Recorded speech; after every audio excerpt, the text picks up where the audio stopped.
الحمد لله رب العالمين والعاقبة للمتقين والصلاة والسلام على أشرف الأنبياء والمرسلين. قال الله تبارك وتعالى في القرآن المجيد والفرقان الحميد. أما بعد فأعوذ بالله من الشيطان الرجيم. بسم الله الرحمن الرحيم. ان تجتنبوا كبائر ما تنهون عنه نكفر عنكم سيئاتكم وندخلكم مدخلا كريما.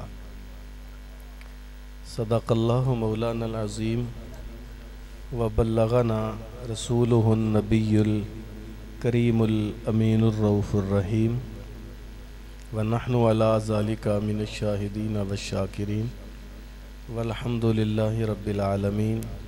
ان اللہ وملائکتہ یصلون علی النبی یا ایہا الذین آمنوا صلوا علیہ وسلموا تسلیما. الصلاۃ والسلام علیک یا سیدی یا رسول اللہ وعلی آلک واصحابک یا حبیب اللہ. الصلاۃ والسلام علیک یا خاتم النبیین وعلى آلك وأصحابك يا إمام الأنبياء والمرسلين. زرحمت کن نظر بر حال زارم یا رسول اللہ، غریبم بے نوائم خاک سارم یا رسول اللہ. یا رسول اللہ انظر حالنا، یا حبیب اللہ اسمع قالنا، اننا فی بحر غم مغرق خذ یدی سہل لنا اشقالنا. یا صاحب الجمال و یا سید البشر من وجهک المنیر لقد نور القمر لا يمكن الثناء كما كان حقه بعد از خدا بزرگ توئی قصہ مختصر. حمد و صلات، تعریف و توصیف اللہ جل وعلا کے لیے جو تمام جہانوں کا پالنہار ہے. حضور نبی رحمت، شفیع معظم، رسول محتشم، اللہ کے پیارے، امت کے سہارے، رب کے محبوب، دانائے غیوب، مالک رقاب امم، فخر عرب و عجم، والی کون و مکان، سیاہ لا مکان، سید انس و جاں، سرور لالا رخاں، نیر تاباں، سرنشین مہوشاں، ماہ خوباں، شہنشاہ حسینہ، تتمہ دوراں، سرخیل زہر جمالاں، جلوہ صبح ازل، نور ذات لم یزل، باعث تکوین عالم، فخر آدم و بنی آدم، نیر بطہا، رازدار ما اوہا، شاہد ما طغا، صاحب علم نشرہ، آفتاب ہدا، مہتاب عطا، در بحر صفا، معدن اتقاء، سید الاصفیاء، جلوہ حق نما، عکس نور خدا، صاحب حل عطا، احمد مجتبی، تم پہ لاکھوں سلام. شرح ام الکتاب، راستی کے نصاب، کذب کے صد باب، دفتر اقتصاب، سارے نبیوں کے خواب، رحمت بے حساب، اے در مستجاب، اے رسالت معاب، تم پہ لاکھوں سلام. عالم ہست و بود، بزم غیب و شہود، زندگی کا وجود، بندگی کی قیود، اے امیر جنود، تم سے سب کی نمود، اے قیام و قعود، اے رکوع و سجود، تم پہ لاکھوں درود، تم پہ لاکھوں سلام. نور شمس و قمر، ظلمتوں کی سحر، راکب بحر و بر، مالک خشک و تر، سطوت بام و در، راہ داں راہ بر، صادق و معتبر، نطق شیریں اثر، ذات والا گہر، تم پہ لاکھوں سلام. رد ہر قال و قیل، حق پہ محکم دلیل، دین کے سنگ میل، عادل بے عدیل، کبریا کے وکیل انبیاء کے کفیل، با کمال و جمیل بے مثال و مثیل، تیرا دشمن ذلیل تم پہ لاکھوں سلام۔ مدحت خاص و عام منت ہر غلام، آجزانہ پیام ذکر خیر الانام، سب درود و سلام ذات والا کے نام، خود خدائے کرام بھیجتا ہے مدام، روز و شب صبح و شام تم پہ لاکھوں سلام۔ سید نیک نام ذوالمنن ذوالکرام، ہر قدم ایک مقام ہر نفس ایک پیام، مرجائے خاص و عام اے ذوی احترام، تیرے ادنا غلام کر رہے ہیں سلام، شاہ خیر الانام تم پہ لاکھوں سلام، تم پہ لاکھوں سلام۔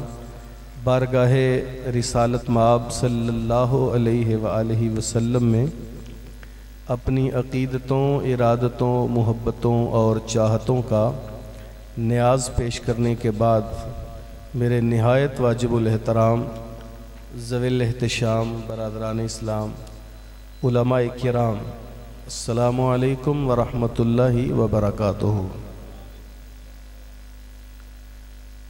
بتوفیق الہی میں اور آپ آج درس قرآن کی اس نشست میں حاضر ہیں۔ دعا ہے اللہ تعالیٰ میرا اور آپ کا آنا مل بیٹھنا اپنی بارگاہ میں قبول فرمائے۔ سورہ نساء سے آیت طیبہ میں نے آپ لوگوں کی سماعتوں کی نظر کی۔ دعا ہے آپ لوگوں کی آمین کے ساتھ کہ اللہ تعالیٰ اس آیت طیبہ کے ضمن میں میری زبان پہ کلمہ حق جاری فرمائے، جو باتیں سمجھ آ جائیں قابل عمل باتوں پر اللہ عمل کر کے اپنی راہوں کو سدھارنا نصیب فرمائے۔ ارشاد باری تعالیٰ ہے ان تجتنبوا کبائر ما تنہون عنہ نکفر عنکم سیئاتکم، اگر تم بڑے بڑے گناہوں سے اجتناب کرو جن سے تمہیں روکا گیا ہے تو اللہ فرماتا ہے چھوٹے چھوٹے میں یوں ہی معاف فرما دوں گا۔ وَنُدْخِلْكُمْ مُدْخَلًا كَرِيمًا، تو ہم تمہیں عزت والے گھر میں داخل فرمائیں گے۔ آیت کا ترجمہ دوبارہ سماعت کریں۔ خداوند قدوس کی طرف سے ہمیں پیغام ہے ان تجتنبوا کبائر، اگر تم کبیرہ گناہوں سے مجتنب رہو، اجتناب کرو، باز آ جاؤ، رک جاؤ جس سے تمہیں روکا گیا ہے، نکفر عنکم سیئاتکم، تم بڑے بڑوں سے خود رک جاؤ، چھوٹے چھوٹے میری رحمت یوں ہی درگزر فرما لے گی۔ وَنُدْخِلْكُمْ مُدْخَلًا كَرِيمًا، تو ہم تمہیں عزت والے گھر میں داخل فرمائیں گے۔ نبی رحمت صلی اللہ علیہ وآلہ وسلم نے ارشاد فرمایا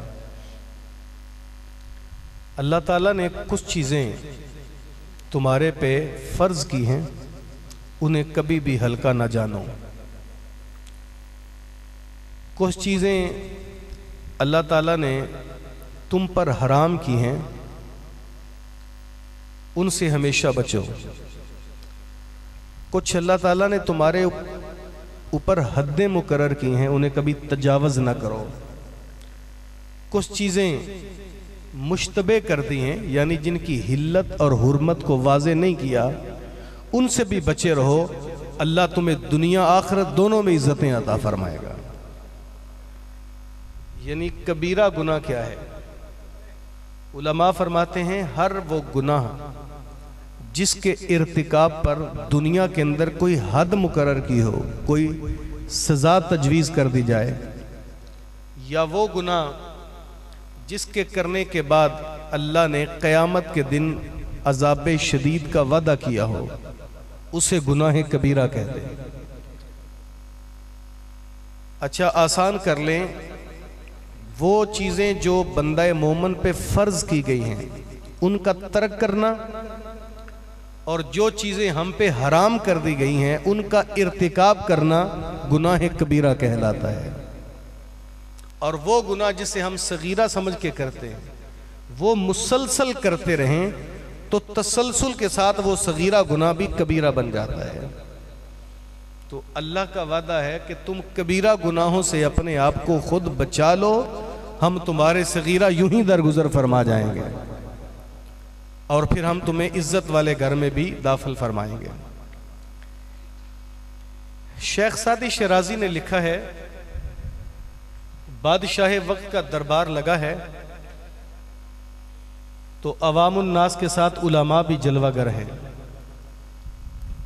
بادشاہ نے پوچھا کہ آج کوئی عالم دین ہے جو مجھے بتا سکے کہ میں جنتی ہوں یا جہنمی؟ علماء خاموش رہے۔ بادشاہ نے دوبارہ دہرا کے کہا، تم میں سے ہے جو مجھے بتا سکے کہ میں جنتی ہوں یا جہنمی؟ تو ایک بزرگ عالم دین کھڑے ہوئے، کہا کہ بادشاہ کچھ امور ہمارے بس کی بات نہیں ہوتی، ہمارے بس میں یہ ہے کہ کسی بندے کی اچھائیاں دیکھ کر اسے اچھا کہیں یا کسی کی برائیاں دیکھ کر اسے برا کہیں، یہاں تک تو ہمارے بس میں ہے۔ جنتی اور جہنمی قرار دینا یہ میرا اور آپ کا کام نہیں، یہ صرف اللہ کا کام ہے۔ کچھ کام تو علماء ہونے کے ناطے، دین کے خادم ہونے کے ناطے ہمارے بس میں ہوتے ہیں۔ بندہ اچھے کام کرتا تھا، اس کی اچھائیاں اس کے اچھا ہونے پہ دلیل، بندہ برے عمل کرتا ہے، اس کی برائیاں اس کے برے ہونے پہ دلیل تھی، تو ہم نے اچھا برا کہہ دیا۔ جنتی اور جہنمی ہم نہیں کہہ سکتے، یہ ہمارے بس کی بات نہیں۔ جس طرح ایک بندہ نمازی نماز پڑھتا ہے تو اس کی نماز کی بناوٹ کو دیکھ کر، ادائیگی کو دیکھ کر ہم اسے یہ تو کہہ سکیں گے کہ تیری نماز ادا ہوئی ہے یا نہیں ہوئی۔ تعدیل ارکان واجب تھے، ہم نے دیکھا کہ نمازی کا رکوع اچھا نہیں، نمازی نے سجدہ مکمل ادا نہیں کیا، نمازی کی قرات پوری نہیں تھی تو نماز ادا نہیں ہوئی۔ نماز پڑھنے والے بندے کی نماز کے ادا ہونے یا نہ ہونے پر تو ہم بات کر سکتے ہیں، اس کے قبول یا عدم قبول ہونے پر ہم بات نہیں کر سکتے۔ قبول کرنا نہ کرنا اللہ کا کام ہے، بندہ نہیں بتا سکتا کہ تیری قبول ہوئی ہے یا کہ ہم یہ کہہ سکتے ہیں کہ میاں تیری ادا نہیں ہوئی چونکہ تعدیل ارکان واجب تھے، تو نے ادا نہ کی ہے۔ بابا جی کی بات میں بڑا وزن تھا، لیکن ادھر بھی بادشاہ وقت تھا، وہ اس بات پہ بضد میں آ گیا، ضد کر گیا، کہنے لگا آج کی مجلس میں ہر صورت پوچھنا ہی چاہوں گا کہ میں جنتی ہوں یا کہ جہنمی۔ اور آپ کو پتہ ہے جب بادشاہ لوگ، اب تو چونکہ بادشاہی نظام ختم ہو گیا، بادشاہ لوگ جب ضد کر جائیں کسی بات پہ تو وہ یہ بات بھول جاتے تھے کہ یہ بات ممکن ہے یا نہیں ممکن۔ بادشاہ تھا، اس نے کہا مجھے ہر صورت آج جواب چاہیے کہ میں جنتی ہوں کہ جہنمی۔ تو وہ بزرگ عالم دین اپنی زندگی میں کافی تجربہ رکھتے تھے، انہوں نے کہا بادشاہ اگر تو میری ایک بات کا جواب دے پائے تو میں تجھے بتا سکوں گا کہ تو جنتی ہے جہنمی۔ توجہ ہے نا، بات بڑی قابل توجہ ہے۔ بڑی بزم کے اندر بادشاہ سے یہ سوال پوچھنا معمولی بات نہیں تھی، لیکن جو مخلص عالم دین ہوں، جنہیں بادشاہوں سے کوئی غرض نہ ہو، تو وہ یقیناً بات کرنے کی جسارت اور جرات کر لیتے ہیں۔ کہا بادشاہ مجھے یہ بتا، کبھی تیری زندگی میں کوئی ایسا لمحہ آیا ہو کہ تیرے نفس نے گناہ کبیرہ کی طرف ابھارا ہو، تیرے نفس نے تجھے بار بار گناہ کی طرف ابھارا ہو اور تو اللہ کے ڈر سے، اس کے خوف سے بچ گیا ہو؟ یہ سوال مجمع عام کے اندر کوئی بادشاہ وقت سے برسر مجمع پوچھے معمولی بات تو نہیں ہے کہ بادشاہ سے پوچھے بندہ کہ تیری زندگی میں تجھے نفس نے گناہ کی طرف ابھارا ہو اور تو بچ گیا ہو، تو نے اللہ کے ڈر سے وہ گناہ نہ کیا ہو۔ سوال تو تلخ تھا۔ تخت پہ بیٹھے بادشاہ نے چند لمحے تدبر کیا، غور و تدبر کرنے کے بعد بادشاہ نے کہا ہاں میری زندگی میں ایک لمحہ ایسا آیا تھا کہ میں شکار سے واپس پلٹا، میرے کمرے میں ایک لونڈی خادمہ باندھی میرے آنے سے قبل میرے لیے پھولوں کی سیج بچھا رہی تھی، شکل و صورت کی خوبصورت تھی۔ میں اندر داخل ہوا تو دل ہار گیا، میں نے دروازہ بند کر دیا اور اس خادمہ کو میں نے دعوت گناہ دی۔ اس نے میری دعوت کو قبول نہ کیا۔ میں بادشاہ تھا، میں نے دوبارہ اسے اپنی طرف آمادہ کیا، لیکن وہ آگے نہ بڑھی۔ بادشاہ کہتا ہے کہ میں چند قدم چل کے آگے بڑھا، اس کے بدن کو چھونا چاہا تو اس کا بدن تھر تھر کانپ رہا تھا۔ میں نے کہا کہ تو کس ڈر سے کانپ رہی ہے؟ جانتی نہیں میں بادشاہ وقت ہوں، مجھے تو پوچھنے والا بھی کوئی نہیں۔ اچھا یاد رکھنا، بعض اوقات انسان کو یہ تصور بھی برباد کر دیتا ہے کہ مجھے پوچھنے والا ہی کوئی نہیں۔ بندہ جیسا بھی ہو، بندہ جس منصب پر بھی براجمہ ہو، یہ تصور انسان کو برباد کر دیتا ہے کہ مجھے پوچھنے والا کوئی نہیں۔ ہمارے جامعہ میں ایک ڈاکٹر صاحب پڑھاتے ہیں، تو وہ کہنے لگے کہ میں کراچی ورکشاپ لینے گیا تو وہاں مختلف ڈپارٹمنٹس کے لوگ آئے تھے۔ میں نے لیکچر دیا، ایک نوجوان کھڑا ہوا اور کہنے لگا کہ ڈاکٹر صاحب جس محکمے کے اندر میں ملازمت کرتا ہوں وہاں تو نوکری کرنے کا بڑا مزہ ہے، 3 سال سے میں وہاں جاب کر رہا ہوں اور 3 سال میں مرضی سے جاتا ہوں، مرضی سے آ جاتا ہوں، جی چاہے تو جاتا ہوں، جی چاہے تو نہیں جاتا۔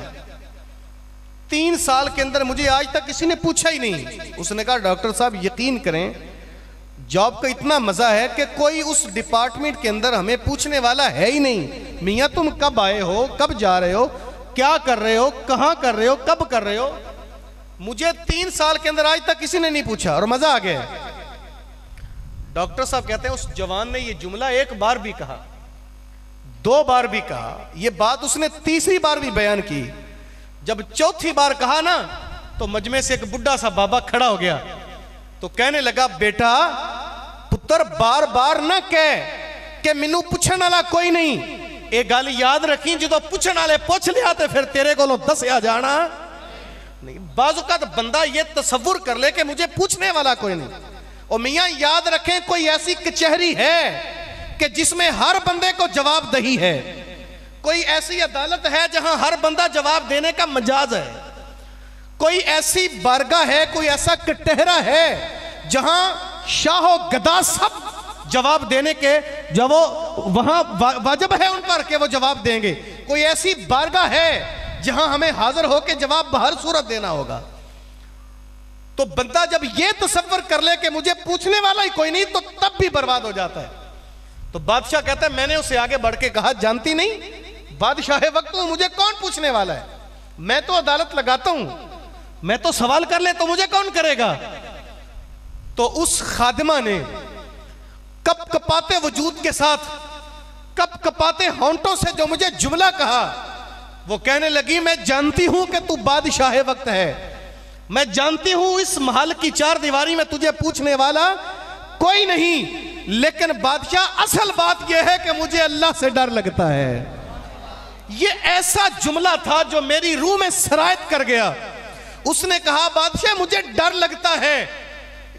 یہی وہ تصور تھا، یہی وہ معاملہ تھا جس نے جناب یوسف علیہ السلام کے دامن کو گناہوں سے پاک رکھا تھا۔ 7 کوٹھڑیوں کے اندر بند کر کے زلیخا نے بت پہ کپڑا ڈال کے، قرآن کہتا ہے کہا تھا ہی تلک یوسف اب تو آ جاؤ، اب تو کوئی نہیں دیکھ رہا۔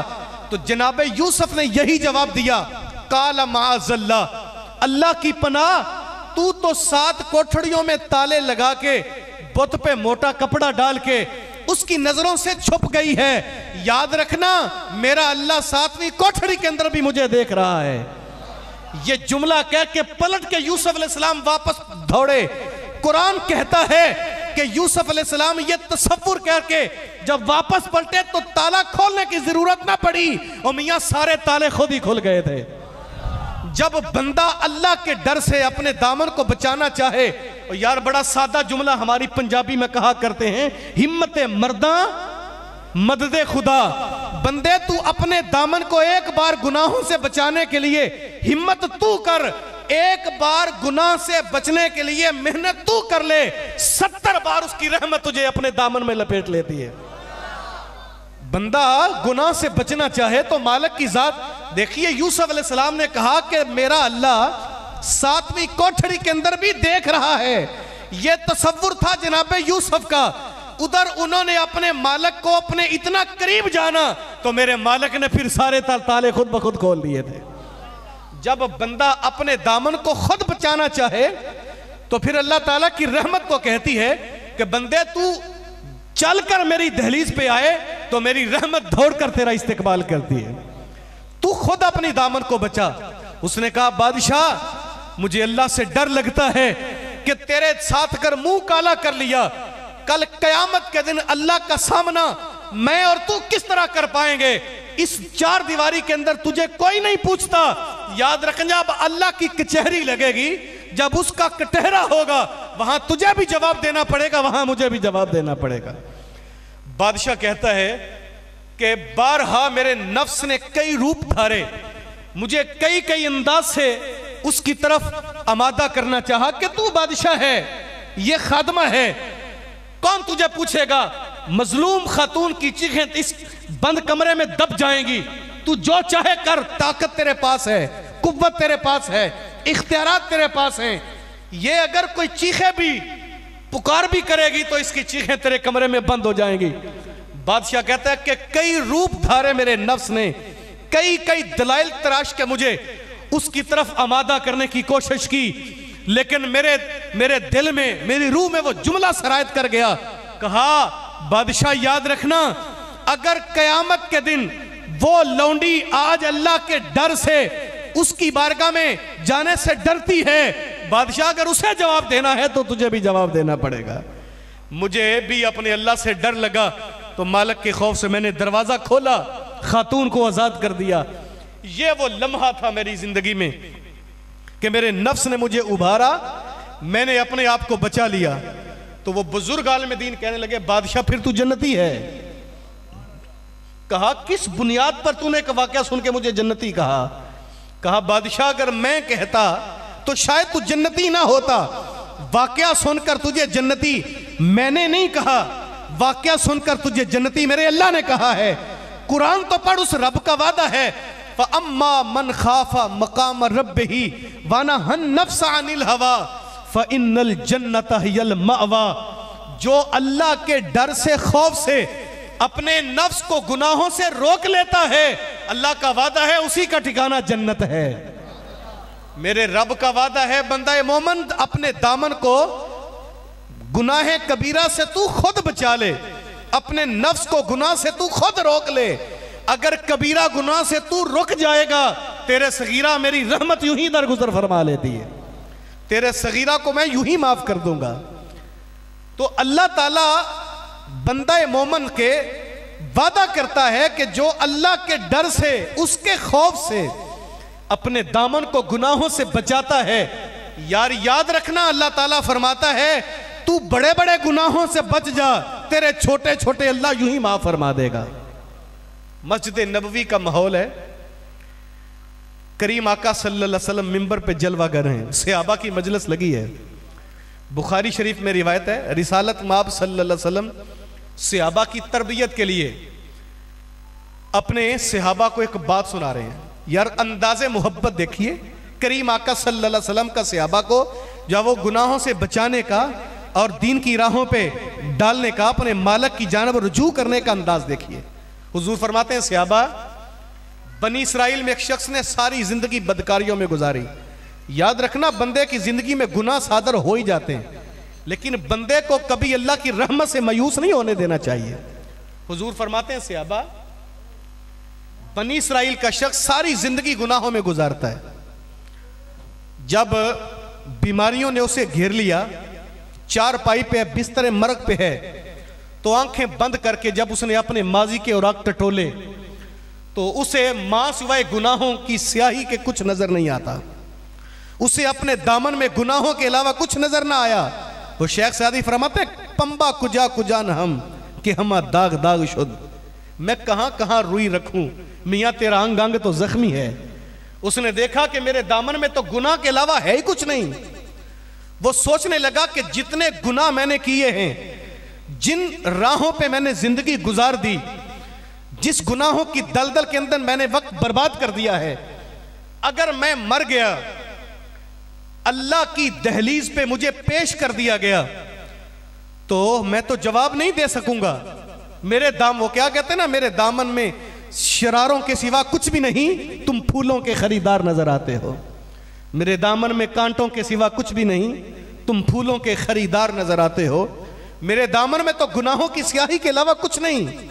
اگر مجھے اللہ کی بارگاہ میں پیش ہونا پڑا تو میرے پاس تو جواب نہیں ہے. اور میرے جتنے گناہ ہیں، اگر مجھے اللہ نے سزا سنا دی تو مجھے اتنی سزا ملے گی جتنی تاریخ انسانیت میں شاید کسی اور کو نہ ملے. اس احساس نے اس کی آنکھوں کے اندر آنسو جاری کر دیے.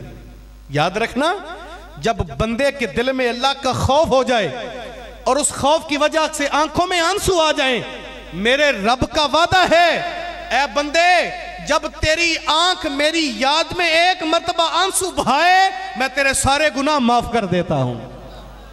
اس نے اس احساس کے ساتھ کہ میرے دامن میں تو گناہ ہی گناہ ہے، میں تو اللہ کے حضور پیش نہیں ہو سکتا، اللہ اکبر رونا شروع کر دیا. اور میں یہاں رک کر یہ بھی عرض کروں گا کہ یہ جو احساس کی دولت ہے، یہ بہت بڑی دولت ہے. ہمیں شاید اس کا احساس نہیں ہے. احساس ہی کتنی بڑی دولت. کوئی بندہ دیہات میں فوت ہو جائے نا، کوئی فرد مر جائے تو پورا گاؤں امٹ کے اس کے گھر میں فاتحہ پڑھنے آتے. بندہ فوت ہو گیا، ایک بندہ بچھڑ گیا، ساری زندگی اس نے گزاری، بچھڑ گیا، بندہ فوت ہو گیا، مر گیا، لوگ فاتحہ پڑھنے آتے ہیں.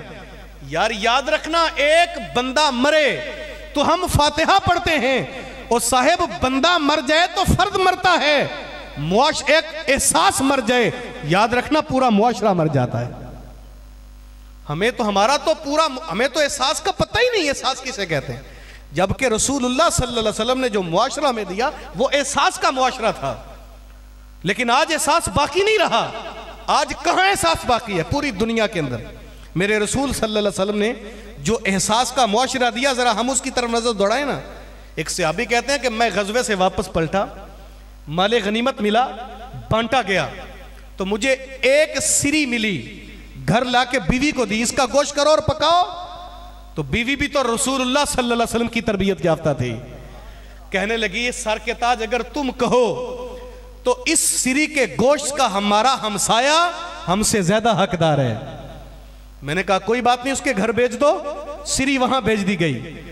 تو جب اس کے گھر گئی تو اس نے بھی خود پکانے کی بجائے اپنے ہمسائے کا احساس کیا، اس نے ساتھ والے کا احساس کیا. صحابی کہتے ہیں کعبے کے رب کی قسم، ابھی اس دن کا سورج غروب نہیں ہوا تھا کہ وہ سری سارا محلہ گھوم کے شام کو پھر میرے گھر میں آ گئی تھی. احساس کا یہ معاشرہ رسول اللہ نے ہمیں دیا تھا. یار ہمیں تو تاریخ یہ بھی بتاتی ہے، میدان جنگ میں زخموں سے چور ہونے والے اس غازی نے جب پانی مانگا تو صحابی پانی لے کے آگے بڑھتے ہیں، پیالہ پکڑ کے لبوں کے قریب کر کے پینے کا ارادہ کیا. پچھلے نے کہا پانی مجھے بھی چاہیے. اس نے اپنی پیاس کو جب وہ ترجیح نہ دی، پچھلے کو ترجیح دے کے پیالہ اسے پیش کر دیا. اس نے پینے کا ارادہ ہی باندھا تھا کہ پچھلے نے آواز دی، میاں پانی مجھے بھی دینا. اس نے ساتھ والے کو دیا. تاریخ بتاتی ہے جب ساتویں بندے کے پاس پانی پہنچا تو اس کی جان افرین کے سپرد ہو چکی تھی. جب اس بندے نے پلٹ کے پیچھے دیکھا تو پچھلے 6 بندے بھی جام شہادت نوش کر چکے تھے، اور پانی وہیں کا وہیں رہا. احساس کا یہ معاشرہ ہمیں دیا گیا تھا جو کریم آقا صلی اللہ علیہ وسلم نے دیا. صحابہ تو فرماتے ہیں ہم اپنے ہمسائے کے پاؤ گوشت کے لیے اپنے گھر کی بھینس ذبح کرنے کا جذبہ رکھتے تھے. لیکن آج احساس یہ ہے کہ میں اپنے ہمسائے کے پاؤ گوشت کے لیے اپنے گھر کی بھینس نہیں، اور بھائی میں اپنے گھر کے پاؤ گوشت کے لیے ہمسائے کی بھینس ذبح کرنا چاہتا ہوں. آج احساس اس انداز سے مر چکا ہے کہ آج میں اپنے 10 روپے کے فائدے کے لیے اپنے کارخانے کے مالک کے 1000 کا نقصان کر کے خوش ہو جاتا ہوں. آج اتنا احساس مر چکا ہے کہ آج پوری دنیا کے اندر مسلمانوں کا جو حال ہے، اگر میں اور آپ ذرا دنیا پہ نظر دوڑائیں تو آج 1.70 کروڑ مسلمانوں کی تعداد ہے صاحب. آپ 57 اسلامی ملکوں کے مسلمان مالک ہیں. آج 70% دنیا کا پیٹرول مسلمانوں کے پاس ہے. آج پوری دنیا کے اندر 9 کروڑ مربع میل کا رقبہ مسلمانوں کے قبضے میں ہے. آج 70 لاکھ سے تجاوز کرتی ریگولر فورس یعنی آرمی مسلمانوں کے پاس ہے. آج سونا، چاندی، کوئلہ، ہیرا، یورانیم، گیس، کون سے ذخائر ہیں جو ہمارے پاس نہیں ہیں. ایٹمی طاقت بھی ہم رکھتے ہیں. یار غور کرنے کی بات ہے. آج ہماری تعداد کی کمی، اور میاں ہم تو 313 تھے تو جذبوں کی فراوانی اور احساس کی دولت تھی کہ کھجور کے ڈنڈے لے کے سپر پاور سے ٹکرانے چلے گئے تھے. آج 1.70 کروڑ کی تعداد ہے. آج 70% پیٹرول بھی قبضے میں ہے. آج 25% دنیا کی زرعی زمین پہ قبضہ بھی ہے. آج سونا، چاندی، کوئلہ، ہیرا، یورانیم، گیس، کتنے ذخائر جو ہمارے پاس نہیں ہیں. ایٹمی طاقت بھی ہے. 70 لاکھ سے بڑھتی ہوئی آرمی بھی ہمارے پاس ہے. لیکن اس کے باوجود پوری دنیا کے اندر مسلمانوں کے حالات کیا ہیں؟ یار کشمیر سے لے کر فلسطین تک اگر معصوم بچوں کے چیتھڑے دیواروں سے چپک رہے ہیں تو مسلمانوں کے. اگر برما سے لے کر سیریا تک جب وہ ملک کی گلیاں خون کی ندیاں بن گئی ہیں تو مسلمانوں کی. آج یورپ کی مسجدوں میں بھی اگر ایک وقت میں درجنوں لاشیں اڑتے ہیں تو مسلمانوں کے. اگر جب وہ القدس سے لے کر کشمیر تک خواتین کی آبرو ریزی ہوتی ہے تو مسلمانوں کی. آج اگر پوری دنیا کے اندر کسی ملک میں عزائے بدنیاں کاٹ کے بکھیر دیے جاتے ہیں تو مسلمانوں کے. کسی کے لاشوں میں پٹرول بھر کے آگ لگائی جاتی ہے تو مسلمانوں کے. آج پوری دنیا کے اندر مسلمانوں کی نہ معیشت محفوظ ہے، نہ معاشرت محفوظ ہے، نہ عزت محفوظ ہے، نہ آبرو محفوظ ہے. اس کے باوجود بھی کشمیر کی بیٹیاں ہمیں آوازیں دے دے کے ان کی چیخیں جب ان کی آوازیں بیٹھ گئی ہیں. لیکن ہم ہیں کہ ہمارے کاروبار بے ترتیب نہیں ہوتے. آج ہماری ماں بہنوں کی آبرو ریزی ہو تو ہماری چیخیں ان کی چیخیں ہمارے کانوں تک نہیں آتی. جب احساس زندہ تھا، جب احساس باقی تھا، اس وقت ہماری کیفیت یہ تھی کہ دیبل کے ساحل سے ایک بہن نے محمد بن قاسم کو آواز دی تھی. وہ مدینے سے چل کے سندھ کی سرزمین تک آ گیا تھا. آج پوری دنیا کے اندر مسلمانوں کا جو حال ہے وہ ہماری نظروں میں ہے. ان کی اٹھنے والی چیخیں ہماری کانوں تک آتی ہیں لیکن نہ سانسیں بے ترتیب ہوتی ہیں، نہ کاروبار بے ترتیب ہوتا ہے، آرام کی نیند سوتے ہیں. میاں اس کی وجہ صرف یہ ہے آج ہمارا احساس مر گیا ہے. آج ہمارا احساس باقی نہیں رہا. جس احساس کی دولت باقی تھی، جب دلوں میں احساس زندہ تھا تو اقبال کہتا ہے اس وقت تو ہماری کیفیت یہ تھی کہ دیئے زانے کبھی یورپ کے کلیساؤں میں، کبھی افریقہ کے تپتے ہوئے صحراؤں میں. دشت و دشت دریا بھی نہ چھوڑے ہم نے، بحر ظلمات میں دوڑا دیے گھوڑے ہم نے. یار جب ہمارا مسلمانوں کا ایک دوسرے کے ساتھ احساس کا رشتہ باقی تھا تو ہمارے اندر جرت اتنی تھی. وہ یورپ جو آج ہماری آنکھوں میں آنکھیں ڈال کے بات کرتا ہے، اس وقت ہم اس کی آنکھوں میں آنکھیں ڈال کے بات کرتے تھے. ہم ان کو ببانگے دوہل کہنے کی جرت کرتے تھے. او سرزمین اندلس وہ دن ہے یاد تجھ کو، تھا تیری ڈالیوں پہ کبھی آشیاں ہمارا. اور میاں کل تلک تو جہاں آج تیرا طوطی بولتا ہے، اقبال کہتا ہے جب احساس کی دولت باقی تھی، جب محمد رسول کا تخم ہمارے دلوں میں زندہ تھا، تب تو میں نے وہاں جا کر بھی واپس پلٹ کے کہا تھا. اقبال نے کہا تھا خیرہ نہ کر سکی مجھے روشنی دانش فرنگ، چونکہ سرما ہے میری آنکھ میں خاک مدینہ و نجف. جب تک احساس باقی تھا تب تک تو ہم دنیا پہ راج کرتے تھے. آج احساس مر گیا ہے. آپ لوگوں کی پرخلوص آمین کے ساتھ آج میں اللہ کی بارگاہ میں دعا کرنا چاہوں گا، باری تعالیٰ اس قوم کو احساس زیاں عطا فرما. اللہ ہمیں احساس کی بیداری عطا فرما. اور اگر احساس زندہ رہا تو مسلمان آج بھی پوری دنیا پہ حکومت کرنے کی طاقت رکھتے ہیں. تو میرے کریم آقا صحابہ کی مجلس میں بیٹھ کر بنی اسرائیل کے شخص کی بات سناتے فرماتے ہیں صحابہ بدی کی راہوں پہ زندگی گزارنے والے اس شخص کے دل میں جب احساس پیدا ہوا تو اس نے اپنے بچوں کو اس احساس کے ساتھ بلایا. کہنے لگا بیٹا میرے دامن میں گناہوں کے سوا کچھ نہیں. اگر میری روح میرے کف سے انسری سے پرواز کر جائے تو مجھے دفن نہ کرنا، مجھے آگ میں جلا دینا، میری راہ کو ہوا پہ دوش پہ اڑا دینا، تاکہ نہ میرا وجود باقی رہے، نہ میں اللہ کی بارگاہ میں پیش کیا جاؤں، نہ مجھے جواب دہی کا موقع ملے۔ مطلب سادہ سا جملہ یوں کہہ لے، اس کے دل میں یہ بات تھی، نہ رہے بانس نہ بجے بانسری، یہ تو اس کا تصور تھا۔ لیکن شاید پگلا یہ نہیں جانتا تھا کہ اب تو ہوا کے دوش پہ میری راکھ کے ذرے موجود ہیں، کسی نہ کسی صورت میٹیریل موجود ہے جس رب سے میں چھپتا پھرتا ہوں۔ جب کچھ نہیں تھا میرے اللہ نے تو اس وقت بھی پیدا فرما دیا تھا۔ لیکن حضور فرماتے ہیں صحابہ جب وہ فوت ہو گیا، بچوں نے باپ کی وصیت کے مطابق اپنے باپ کی لاش کو جلا دیا، اس کی راکھ کو ہوا کے دوش پہ اڑا دیا۔ اللہ اکبر۔ جب اس کی راکھ اڑ گئی تو میرے مالک نے فرشتوں کو حکم دیا، فرشتوں میرے بندے کی راکھ کو جمع کرو اور اس کا مجسمہ تیار کر کے میری بارگاہ میں پیش کر دیا جائے۔ بخاری کے لفظ ہیں جب ہوا کے فرشتوں نے ذرات جمع کیے اور مجسمہ اللہ کی بارگاہ میں پیش کیا تو اللہ اس بندے کو سوال کرتا ہے، اے میرے بندے بتا تو نے ایسا کیوں کیا؟ یارو جواب سنیے، بعض کا بندے کے سادے لفظی زندگی کو تار جاتے ہیں۔ اللہ نے فرمایا اے میرے بندے بتا تو نے سارا ماجرا کیوں کیا؟ اس نے سادے اور سادہ اور خوبصورت لہجے میں کہا، اللہ سچی بات ہے میں تیرے سے ڈر گیا تھا، سچی بات ہے کہ میں تیرے سے ڈر گیا تھا۔ اللہ نے کہا فرشتوں گواہ ہو جاؤ، میرے بندے نے میرے ڈر سے یہ کیا، میں اپنے بندے کی آپ کو گواہ بنا کے کہتا ہوں میرے بندے کی مغفرت فرما دی ہے۔ یار یاد رکھنا، بنی اسرائیل کا ایک بدکار آدمی اللہ کے ڈر سے اتنا عمل کرے تو اس کی مغفرت ہو سکتی ہے۔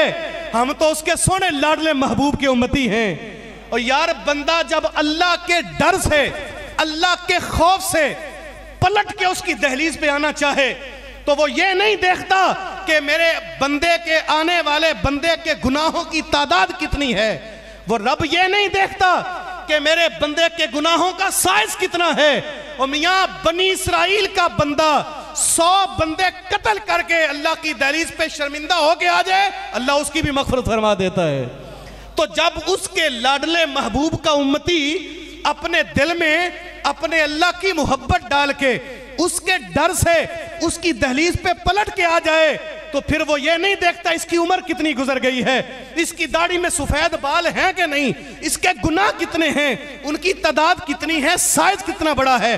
اور میاں اس کی رحمت تو ہر روز کہتی ہے ارجعی الی ربک راضیۃ مرضیہ، او میرے بندے پلٹ کے آ جا، صبح کا بھولا شام کو گھر آ جائے، اسے بھولا نہیں کہتے۔ آ جا میری دہلیز پہ، ایک بار تو آ جا، آ کے پورے خلوص کے ساتھ اپنی جبین کو میرے حضور جھکا کے پوری محبت سے ایک بار تو کہہ دے نا سبحان ربی العالی، اللہ دیکھ سب سے ذلیل میں ہوں، سب سے اعلیٰ تو ہے، میرا وعدہ ہے تو پلٹ کے میری دہلیز پہ آ جا، کھلے منہ آ جا، کھلے منہ آ جا، زندگی کی سانسیں لے کے آ جا، میری دہلیز پہ آ کے میری بڑھوتری کا اقرار کرنا تیرا کام ہے، تیرے سارے گناہ معاف کر دینا تیرے اللہ کا وعدہ ہے۔ یار میں اور آپ ذرا ایک بربھا اپنے اللہ کی دہلیز پہ آ کر تو دیکھیں، وہ تو اتنا رحیم ہے، اتنا کریم ہے، وہ بندے کے گناہوں کو نہیں دیکھتا، وہ اپنے بندوں کی بدکاریاں نہیں دیکھتا، اس نے مطلقاً وعدہ کر لیا، مطلقاً کیا کہا، ان ربکم حیی کریم یستحیی من عبادہ اذا رفع یدیہ ان یردہما صفرا۔ او بندے گھبرانا نہ، تیرا رب زندہ بھی ہے کریم بھی ہے۔ وہ کہتا ہے جب میرا بندہ میری دہلیز پہ ہاتھ اٹھا کے دعا مانگے مجھے حیا آتی ہے اٹھے ہاتھوں کو خالی کیسے موڑ دوں۔ یار جب اللہ اتنا کریم ہے، اس کی بارگاہ اتنی کریم ہے تو ہم اس کریم رب کی بارگاہ میں آئیں۔ اچھا جب اس کریم رب کی بارگاہ میں بندہ آ جائے تو وہ یہ نہیں دیکھتا آنے والا میرا تھا یا کسی اور کا۔ حضرت امام مالک بن دینار فرماتے ہیں ایک یہودی نے میری ہمسائیگی میں مکان بنا لیا اور مکان میرے سے کچھ تھوڑا بلند بنا کے پرنالا اپنے مکان کا میرے صحن میں ڈال دیا۔ اس کا انداز کیا تھا، کہ وہ ہر روز سارے مکان کی صفائی کر کے کوڑا کرکٹ چھت پہ لے جاتا، پرنالے کے ذریعے میرے صحن میں ڈال دیتا۔ یاد رکھنا، ہر دور کے اندر اگر اس معاشرے میں کوئی بدترین قوم گزری ہے تو وہ یہودی ہے۔ آج بھی پوری دنیا کے اندر بدترین لوگ، یہ میرے حضور کا فرمان ہے، حضور نے فرمایا فَإِن لَّمْ يَجِدْ صَدَقَةً فَلْيَلْعَنِ الْيَهُودَ، اگر تمہارے پاس صدقہ دینے کے لیے کچھ نہ ہو، یہودی پہ ایک بار لعنت کر دیں، اللہ آپ کو صدقے کا ثواب عطا فرمائے گا۔ ایسے بدترین لوگ ہر دور میں رہے۔ تو حضرت مالک بن دینار کہتے ہیں اس کا معمول یہ تھا، وہ صفائی کرتا، کوڑا کرکٹ چھت پہ لے جا کر کے پرنالے کے ذریعے میرے صحن میں ڈال دیتا۔ چند دن تو میں اس کے معمول کو دیکھتا رہا کہ شاید باز آ جائے، لیکن وہ باز نہ آیا۔ آپ فرماتے ہیں میں بازار گیا، ایک جھاڑو اور ایک ٹوکری خریدی، تو میں اس جھاڑو سے ٹوکری میں ڈالتا اور باہر پھینکا تھا۔ اس اذیت کو 2 سال گزر گئے۔ ایک دن مجھے سر راہ ملا، کہنے لگا مالک بن دینار، میری طرف سے تجھے کوئی اذیت تو نہیں ہے؟ میں نے کہا ہے۔ اس نے کہا کیا؟ میں نے کہا میاں ہر روز تیرا کوڑا کرکٹ میرے صحن میں گرتا ہے، اٹھا کے باہر پھینکنا پڑتا ہے۔ وہ کہنے لگا کبھی گلا کوئی شکوہ تو نہیں کیا؟ تو مالک بن دینار مسکرا پڑے، فرمانے لگے یار میں نے ایک دن اللہ کا قرآن پڑھا تھا، وہاں لکھا تھا وَالْقَاظِمِينَ الْغَيْظَ وَالْعَافِينَ عَنِ النَّاسِ وَاللَّهُ يُحِبُّ الْمُحْسِنِينَ، جو غصے کو پی جائے اور اس بندے کو معاف کر دے، اللہ اس سے محبت کرتا ہے۔ جو غصے کو پی جائے، لوگوں سے درگزر کر دے، اللہ اس سے محبت کرتا ہے۔ سوچا تیرے سے گلہ کروں، تیرے سے شکوہ کروں، ہو سکتا ہے تو باز نہ آئے، ضد کر جائے۔ میں نے سوچا کوئی بات نہیں، درگزر کر جاتا ہوں، غصے کو پی جاتا ہوں، تو باز نہیں آتا نہ صحیح، اللہ تو میرے سے محبت کرے گا۔ کہا تیرے رب کا کلام اتنا کریم ہے؟ کہا میرے رب کا کلام نہیں، میرا رب اس سے بھی زیادہ کریم ہے۔ کہا یہ بات ہے تو چل مجھے بھی اپنے رب کی دہلیز پہ لے جا۔ میں نے کلمہ پڑھایا، یہودی کو مسلمان کر دیا۔ اور میاں تمہارا رب اتنا کریم ہے، وہ وعدہ کرتا ہے، گھبرانا نہیں، تمہارا رب زندہ بھی ہے، کریم بھی ہے۔ اللہ فرماتا ہے میرا بندہ جب ہاتھ اٹھا کے دعا مانگے، مجھے حیا آتی ہے کہ خالی کیسے مڑ دوں۔ اللہ اکبر۔ اور وعدہ کیا ہے؟ بڑے بڑوں سے تو باز آ جا، تیرے چھوٹے چھوٹے میں یوں ہی معاف کر دوں گا۔ اللہ اکبر۔ اور بعض کا ایسا ہوتا ہے کہ بندہ کسی ایسے گناہ کی دلدل میں پھنس جاتا ہے، وہ گناہ سے پلٹنا بھی چاہتا ہے لیکن نہیں پلٹ پاتا۔ عموماً ہمارے ہاں کچھ ایسے لوگ ہوتے ہیں نا، وہ نشے میں لگ جاتے ہیں، تو کوئی بندہ اسے ترغیب دلاتا ہے یار چھوڑ دے نشہ، دفع کر، دنیا میں تیری عزت برباد ہو گئی ہے، تیری شخصیت تباہ ہو رہی ہے، تو وہ کہتا ہے کہ میں پلٹنا چاہتا ہوں لیکن پلٹا نہیں جاتا۔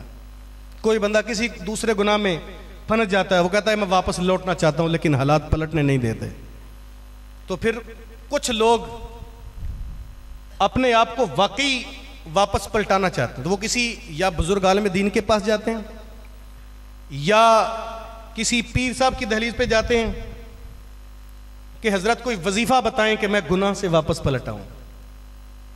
اپنی اپنی بساط کے مطابق، اپنے اپنے علم کے مطابق ہر بندہ انہیں وظیفہ بتا۔ کوئی تو کہتا ہے پڑھا کرو لا حول ولا قوت الا باللہ، کوئی کہے گا پڑھا کرو استغفر اللہ ربی من کل ذنب واتوب الیہ۔ اپنی اپنی علمی بساط کے مطابق ہر اللہ کا بندہ انہیں کوئی نہ کوئی وظیفہ بتاتا ہے تاکہ اس کے صدقے تو گناہ سے واپس پلٹ آئے۔ لیکن آؤ آج ایک وظیفہ میں بھی آپ کو بتاؤں، وہ وظیفہ جو میرے بتانے سے قبل ہر شخص کے ذہن میں موجود ہے۔ ایسی کتاب کا وظیفہ ہے جسے کوئی رد کر سکتا؟ اس کتاب کو کھولے پہلے ہی لکھا ہوتا ہے ذالک الکتاب لا ریب، یہ وہ کتاب ہے جس میں کوئی شک۔ اس کتاب سے میں وظیفہ بتانے جا رہا ہوں، اور وظیفہ اس ذات کا ہے جس نے اپنے قول کو خود بیان کر کے کہا کہ میری بات کو معمولی نہ سمجھنا، انہو لقول فصل، میرا قول فیصلہ کن ہے، وما ہوا بالہزل، میری بات کوئی مذاق نہیں ہے، یہ فیصلہ کن بات ہے۔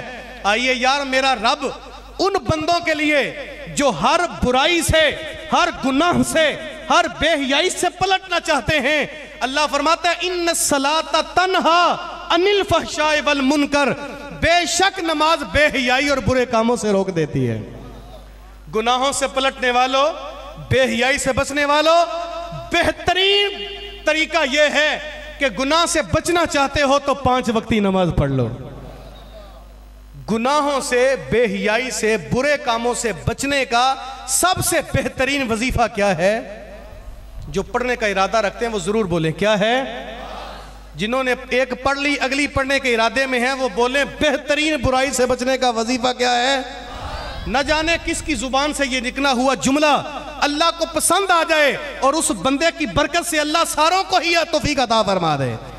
بے حیائی، برے کاموں اور ہر گناہ سے بچنے کا بہترین وظیفہ کیا ہے؟ یار آج جب ہم بولیں گے، آج جب نماز پڑھنے کا اقرار کر چکیں گے، جب یہاں سے پلٹ کے باہر چوک میں جائیں گے، صبح کا سورج طلوع ہوگا، سجن بیلی ملنے آ جائیں گے، وہاں چوک میں ہم بیٹھ کر اور کھڑے ہو کے باتوں میں مصروف ہوں گے، اللہ کا نمائندہ پکارے گا تو پکار کر جب روٹین کے مطابق اذان کی آواز کو سنی انسنی کرنے لگیں گے تو یہ ضمیر ہمیں جھنجھوڑ کے کہے گا او میاں رات تو نے محفل میں وعدہ کیا تھا کہ بے حیائی سے پلٹنے، گناہ سے بچنے اور ہر جرم سے پلٹنے کا بہترین وظیفہ کیا تھا؟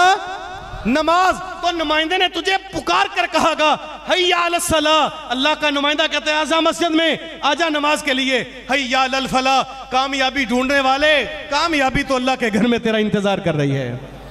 تو اس وقت پلٹ کے ضمیر ہمیں یہاں اللہ کے گھر میں لائے گا. گناہوں سے خود کو بچانے کا بہترین وظیفہ کیا ہے؟ ہمارے لیے بھی اور آگے بتانے کے لیے بھی بہترین وظیفہ کیا ہے؟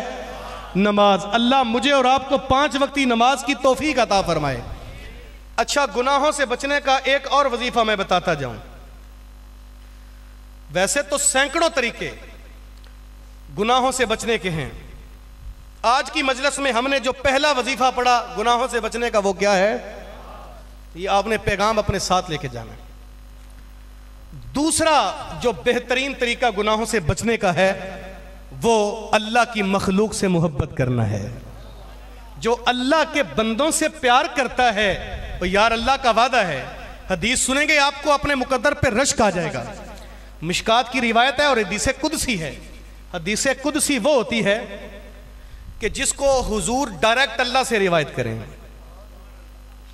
کوئی بڑا بندہ، کوئی نامی کے نامی شخص ہمیں پکڑ کے کہہ دے کہ یہ میرا اپنا ہے تو ہم تو لوگوں کو نہ بھی کوئی پوچھے بتاتے پھرتے ہیں کہ میرا فلاں بندے سے بڑا اچھا تعلق ہے. کوئی بڑا بندہ، کوئی بڑی ذات، کوئی بڑی شخصیت اعلان کر دیں کہ یہ میرا ہے تو ہم تو جھوم جھوم کے بتاتے پھرتے ہیں الحمدللہ سرکار نے ہمیں اپنا کہا. یار میں جو حدیث قدسی سناؤں گا یقین کرو آپ کو مقدر پہ ناز ہوگا. میرے کریم آقا صلی اللہ علیہ وسلم نے فرمایا اللہ فرماتا ہے یہ مخلوق میرا خانوادہ ہے. یہ مخلوق میرا خانوادہ ہے. جو میرے ان بندوں سے محبت کرتا ہے میں اللہ اس سے محبت کرتا ہوں. مخلوق سے محبت کرنے والا، اللہ کے بندوں سے پیار کرنے والا کبھی اللہ کی محبت سے محروم نہیں رہتا. اور جو اللہ کے بندوں کا بھلا چاہے، ان سے پیار کرے، ان کو دین کی راہوں پہ ڈالے، اللہ اس بندے کو کبھی گمراہ نہیں ہونے دیتا. حضور کا فرمان ہے لا یؤمن احدکم حتی یحب لاخیہ ما یحب لنفسہ. حضور فرماتے ہیں اس وقت تک تمہارا ایمان کو مکمل نہیں ہوتا جب تک بھائی کے لیے وہ پسند نہ کرو جو اپنے لیے پسند کیا. اپنے لیے تو جنت کے نظارے اور بھائی کے لیے جہنم کے انگارے. یہ نہ ہو کل قیامت کے دن اگر اللہ مجھے جنت عطا کر دے تو میرے ساتھ کھیلنے والا، میرے ساتھ پڑھنے والا، میرے ساتھ گھومنے والا جہنم میں جائے گا تو میں کیسے سکون لوں گا، میں کیسے آرام لوں گا؟ وہ ایمان کی علامت نہیں ہے. ایمان کی علامت یہ ہے کہ اس وقت تک ایمان مکمل نہیں ہوتا جب تک اپنے بھائی کے لیے وہ پسند نہ کرو جو اپنے لیے پسند کرو. وہ خونی بھائی ہو، رشتے کا بھائی ہو، وہ اسلامی بھائی ہو، وہ جیسا بھی معاشرتی بھائی ہو، اپنے بھائی کے لیے وہ پسند کریں جو اپنے لیے کرتے ہو. یہ ایسی دولت ہے جو انسان کو مرنے نہیں دیتی اور گناہ سے انسان کو بچاتی. اچھا سنیے، معروف ایک شخص گزرا ہے، ترکی کا ایک بہت معروف بادشاہ سلطان مراد علی. مراد علی نے اپنی زندگی میں یہ عہد کر رکھا تھا، یہ قسم اٹھا رکھی تھی اگر اللہ نے مجھے تخت پہ بیٹھنے کا موقع دیا، لوگوں کی خدمت کرنے کا موقع فراہم کیا تو اللہ میں تیرے سے وعدہ کرتا ہوں میں تیرے محبوب کے امتی حضرت عمر بن خطاب کی یاد کو تازہ کر دوں گا۔ وہ پڑھتے تھے کہ عمر بن خطاب اس لیڈر کا نام ہے جو سارا دن جہاد کر کے رات کو مدینے کی گلیوں کا پہرا بھی دیتا ہے۔ وہ پڑھتے تھے عمر وہ لیڈر ہے کہ جو کاغذ کے چٹے دامن پہ 4 لفظ لکھ دے نیل کی موجیں بھی پریشان ہو جاتی ہیں۔ انہیں پتا تھا عمر نے یوں ہی اعلان نہیں کیا کہ میرے دور حکومت میں دجلہ کے کنارے کتا بھی پیاسا مرا تو عمر اس کا بھی جواب دے ہے۔ انہوں نے پڑھا ہوا تھا عمر تو اس لیڈر کو کہتے ہیں کہ جو رات کے پہرے میں ایک بوڑھی اماں کے مکان کو پھلانگ کر کے اندر جاتا ہے کہ وہاں سے دھواں اٹھ رہا ہے، آدھی رات کو خیریت تو ہے۔ تو جب دیکھا کہ بوڑھی اماں آگ کے اوپر ایک دیگچہ رکھ کے اس میں پانی ڈال کے پانی میں پتھر ڈال کے نیچے سے آگ جھونک رہی تھی، عمر آگے بڑھے، کہا اماں کیا پکا رہی ہو، کیا کر رہی ہو؟ بے ساختہ اس مائی کی زبان پہ آیا عمر کی جان کو رو رہی ہوں۔ کہا اماں کیا ہوا؟ کہا کتنے دنوں سے میرے بچے بھوکے ہیں، وہ بلک بلک کے سو جاتے ہیں، اسے آج تک نہیں پتا، اس نے میری خبر تک نہیں لی۔ عمر کی آنکھوں میں آنسو آ گئے۔ وہاں سے اٹھے اور اٹھ کر بیت المال میں گئے، وہاں سے راشن ڈال کے بوری کو کندھوں پہ اٹھا کے چلنا چاہا۔ اسلم نامی غلام آگے بڑھا، عرض کی امیر المومنین مجھے حکم کریں، یہ بوری میں اٹھاتا ہوں۔ یارو سنو، عمر بن خطاب کی آنکھوں میں آنسو تھے۔ کہا اسلم کیا قیامت کے دن بھی میرا بوجھ اٹھا سکتے ہو؟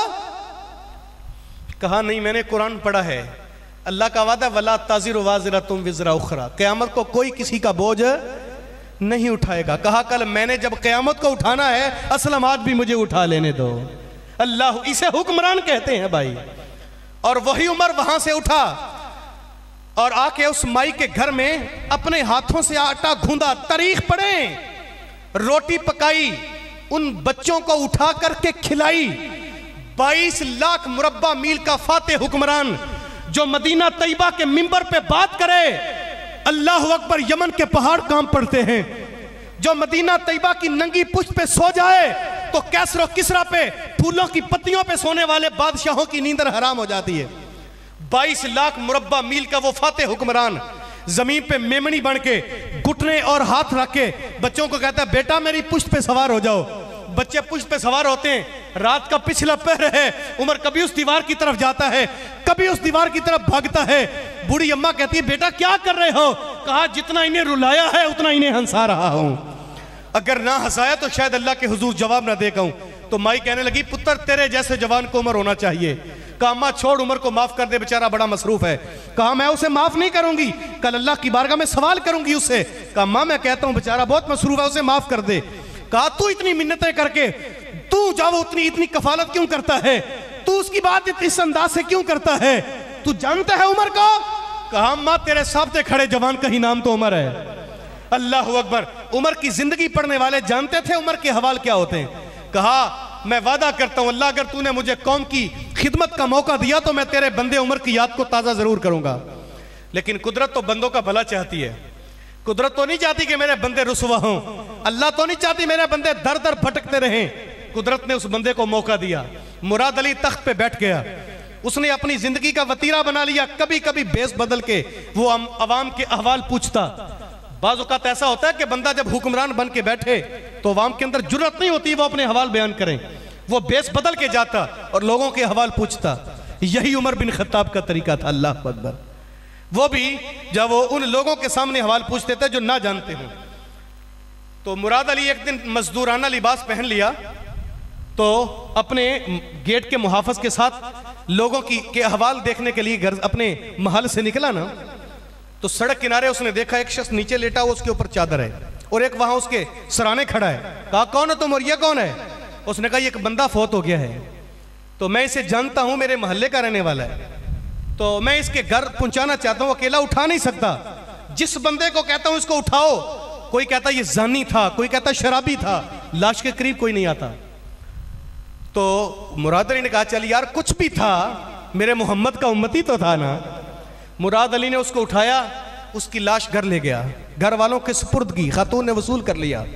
جب کپڑا اٹھایا خامند کو دیکھا، اس کی چیخیں نکل گئیں، تو خاتون روتے روتے اللہ اکبر، وہ جس طرح خاتون بیان کرتی ہیں، اس نے کہا لوگوں گواہ بن جاؤ، میرا یہ بندہ زانی شرابی نہیں، اللہ کا ولی تھا۔ سلطان مراد علی نے جب اس کی زبان سے سنا میرا بندہ اللہ کا ولی، کہا تم کون ہو؟ کہا میں اس کی بیوی ہوں۔ کہا تم جانتی ہو یہ اللہ کا ولی تھا؟ کہا میں گواہی دیتی ہوں اللہ کا ولی تھا۔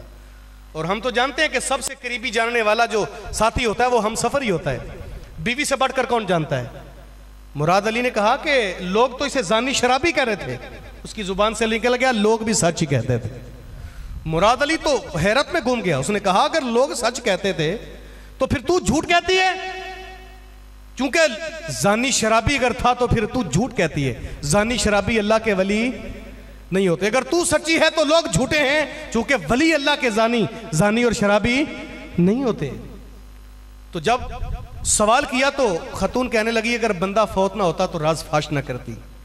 آج میرا خاوند فوت ہو گیا، اس لیے بتانا چاہ رہی ہوں میرا بندہ ایک مزدور آدمی تھا، ساری زندگی محنت کرتا رہا اور کبھی کبھی محنت سے پیسے جمع کر کے ایک دن شراب خانے جاتا اور وہاں سے وافر مقدار میں شراب خرید لاتا اور سوراخی سر پہ اٹھا کے گھر لاتا اور گھر لا کے اسے نالی میں بہا کے مصلی بچھا کے بیٹھ کے کہتا اللہ دیکھ میں نے آج تیرے کتنے بندوں کو اس ذلیل شراب سے محفوظ کر لیا ہے، میری یہ نیکی قبول فرما لے۔ پھر ایک دن اس فاحشہ عورت کے ڈیرے پہ جاتا اور اسے پوچھتا ایک شب کی قیمت کیا ہے؟ وہ بتاتی اپنی جیب سے اسے قیمت ادا کے کہتا خدا کے لیے آج کی شب اپنا دروازہ بند رکھنا، اور گھر پلٹ کے مصلی بچھا کے نماز پڑھتا اور رو کے دعا کر کے کہتا اللہ دیکھ آج میں نے تیرے کتنے بندے اس بدبخت عورت کے ساتھ منہ کالا کرنے سے محفوظ کر لیے، اللہ اپنے بندے کی یہ نیکی بھی قبول فرما لے۔ تو میں اسے کہا کرتی تھی پگلے تیری یہ نیکیاں لوگ تو نہیں جانتے، یاد رکھنا جب تو مرے گا لوگ تجھے زانی اور شرابی کہیں گے اور تیرا جنازہ بھی کوئی نہیں پڑے گا۔ آگے مجھے مسکرا کے کہتا پگلی جس رب کی رضا کے لیے میں اپنے رب کے بندوں سے یہ سلوک کرتا ہوں، تو کہتی ہے جنازہ کوئی نہیں پڑھنے آئے گا، میں قسم اٹھا کے کہتا ہوں میرا ایمان کہتا ہے وقت کا بادشاہ بھی میرا جنازہ پڑھنے آئے گا۔ یہ کہا تو مراد علی کی آنکھیں برس پڑی، کہا تم کیوں روتے ہو؟ کہا تیرے سامنے پکڑا مزدور نہیں ہے، یہی وقت کا بادشاہ سلطان مراد علی کھڑا ہے۔ اور واقعی تیرا خامند اللہ کا ولی تھا۔ جو بندے اللہ کے بندوں سے پیار کرتے ہیں یار اللہ انہیں کبھی رسوا ہونے نہیں دیتا، اللہ اس کی عزت کرواتا ہے اور اللہ بھی اس بندے کے ساتھ وہی سلوک کرتا ہے جو وہ اللہ کے بندوں سے سلوک کرتا تھا۔ میں نے ایک روایت پڑھی ہے کہ لکھنؤ کے اندر ایک بندہ درزی تھا، درزی کپڑے سلائی کرتا، اور اس کی زندگی کا معمول تھا کہ جب کوئی فوت ہو جاتا وہ جنازے میں ضرور پاتا۔ اسے جانتا تھا یا نہیں جانتا جنازے میں ضرور جراتا۔ کسی نے پوچھا یار تجھے ملنے والا بندہ بھی نہیں اتر جنازے میں پہنچ جاتے ہو؟ اس نے کہا یار میں کون سا بندوں کے لیے جاتا ہوں، میں تو اس کی رضا کے لیے جاتا ہوں کہ میرے جنازہ پڑھنے کی وجہ سے میری دعا کی وجہ سے اگر کسی بندے کی مغفرت ہو جائے تو میرا رب راضی ہو جائے گا۔ اس نے کہا کہ یار بعض اوقات وقت نہیں بھی ہوتا تم چلے جاتے ہو۔ اس نے کہا یار اگر آج میں کسی بندے کے ساتھ پیار کرتا ہوں تو یقیناً کل کوئی میرے جنازے میں بھی آئے گا۔ پھر تاریخ نے دیکھا لکھنؤ کے بہت بڑے محدث اعظم جب ان کا انتقال ہوا تو جب وہ ہندوستان سے برصغیر پاک و ہند سے 2 دن تک قافلے ان کے جنازے کے لیے جاتے رہے۔ 2 دن کے بعد جنازہ تیار تھا، تا حد نگاہ لوگوں کا مجمع تھا، اور لکھنؤ کے ان محدث پاک کا جنازہ جب پڑھا گیا تو ابھی لوگ کچھ ایسے تھے جو آ رہے تھے جنازہ پڑھنے سے محروم رہے، تو جنازہ پڑھ کے صفیں بکھرنے لگیں تو آواز آئی لوگوں ٹھہر جاؤ، ایک اور جنازہ آ گیا اسے بھی پڑھ کے جانا۔ جو لوگ محدث کے جنازے میں شریک نہ ہو سکے اس جنازے میں وہ بھی شریک ہوئے۔ تحقیق ہوئی تو یہ اسی درزی کا جنازہ تھا جنہوں نے اللہ کے بندوں سے اس کی رضا کے لیے پیار کیا۔